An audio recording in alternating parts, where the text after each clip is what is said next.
Chennai. All these are slightly located inland or either in the estuaries or in the delta or in the famous backwater of Kerala. Even Kolkata today is a seaport, but does it stand on the sea? It does not. These are sheltered. Now my basic question is, this is a very iconic image of Lothal. That this is a dry dock system where inlet water would come out. I cannot comment on the veracity of S.R. Rao.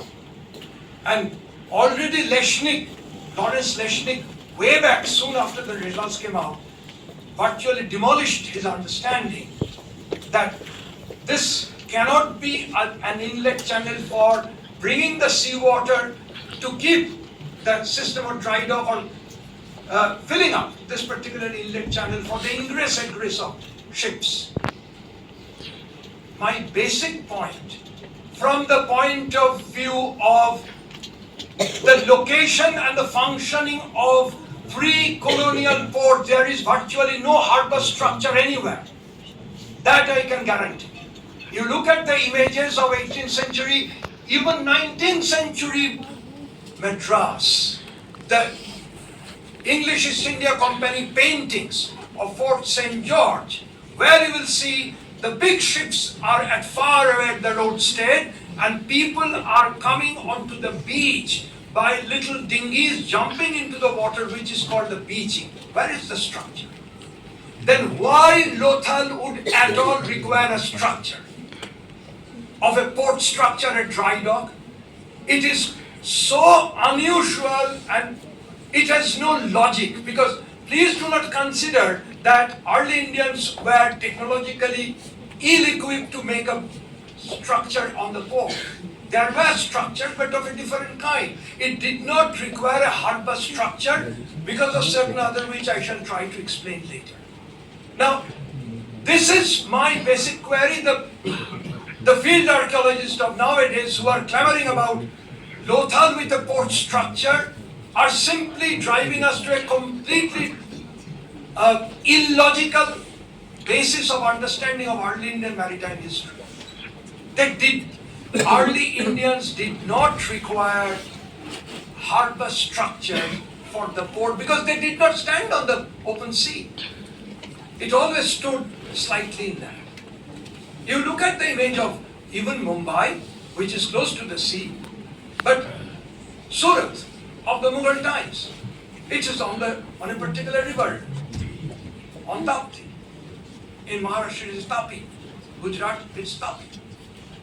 So sea connectivity with the sea does not mean that it must be located on the sea and with a harbor structure. There lies a major, what B.D. Chattopadhyay would call in a completely different context, problems of perspectives. This is a problem of perspective, classic case. Now I shall get into a little bit different scenario. I can recall how beyond this, even after the Harappan civilization is no more, the emergence of farmers, early farming settlements like Inauka, it is there. Also, close to our place, the situation of, say, Pandurajaki, of Chalcolithic times, you can call it, sometimes there is a claim of Chalcoferous. I'm not getting into this. I'm getting into another sort of big claim of a subject which has some problems. I'm talking of the excavated field of Sanauli, Sinauli, Bagpat, where there is a claim of the finding of a vehicle identified as a chariot. This is at least the photograph. Photographs in this case are never clearer than this. At least you can see there is a wheel, but it's a solid wheel. The claim is that of a chariot. The dating of this particular, there are graves, 117 graves are there, so the dating is fairly easy to make. Say about 2000 BCE to about 1700, 1800 BCE, that is the usual date, and claiming that the chariot, which is a marker of the Rigvedic people, have now been found in a Harappan or late Harappan cemetery area, in Bagpat area. And the claim is that the Harappan people were using chariots, and therefore the Harappan equivalence to the Rigveda is therefore claimed, which is a huge problem. Why it is so? First of all, the solid wheel is never affixed to a chariot. It can be only affixed to a cart, most probably drawn by oxen, never by horses. Moment you talk of chariots, it's a question of horse. I'm now taking you to the area of Sintashta in the Urals. The map shows it is far to the north of the Caspian, and this was excavated in late 1990s. The report came out in early 2000, I think 6 and 2008-9, by two persons, largely the two important scholars. One is David Anthony, the other is his wife, Dorcas Brown. I was very, very fortunate that when David was preparing the report at Princeton, I was there, and he sometimes sat down with me in sort of an informal chat. He would like to ask me certain textual positions from the Vedic corpus. Why it is so? This is the image from aerial survey of the settlement at Sintashta. This is a Bronze Age site. The date is already given. It's a wheel-shaped and spoked wheel-shaped.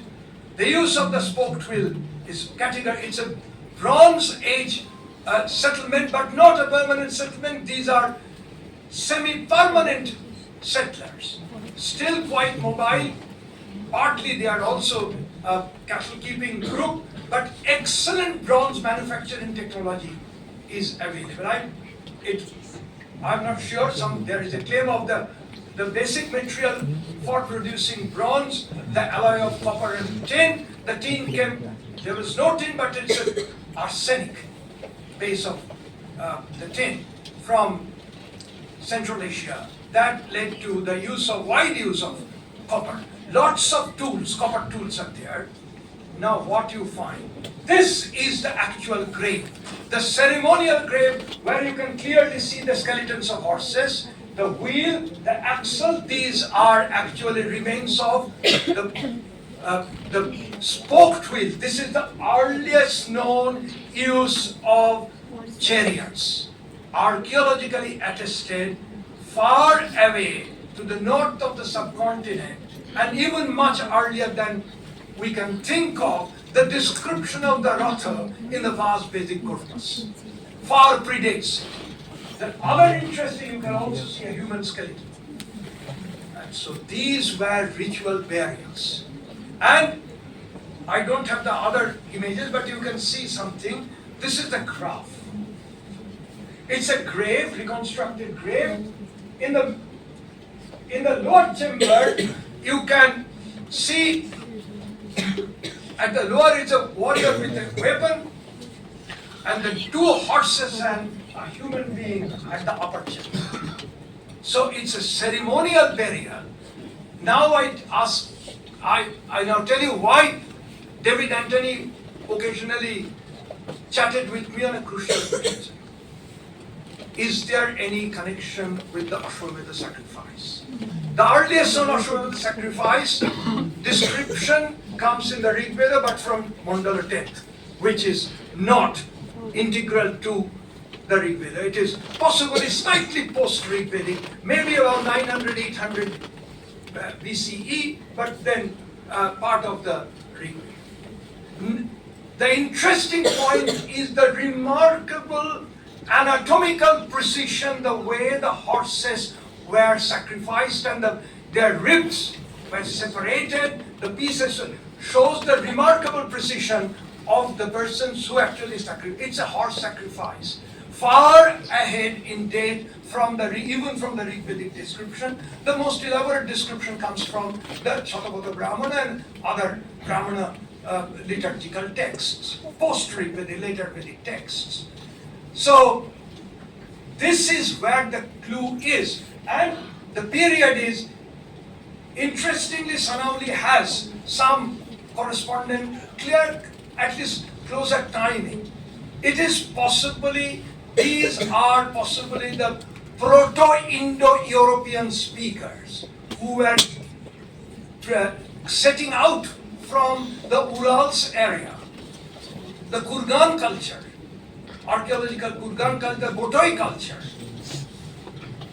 From their gradual spread, they were also, as I said, they were not settled communities, semi-settlers, and they were also mobile on their horses, reaching towards the Iranian settled society through what is called the BMSC, Bactriana Margiana Archaeological Complex. And from there, gradually, the Indo-Iranian borderland through which series of migration, forget about the invasion theory of the Aryans. And I'm not getting into what is this Aryan question.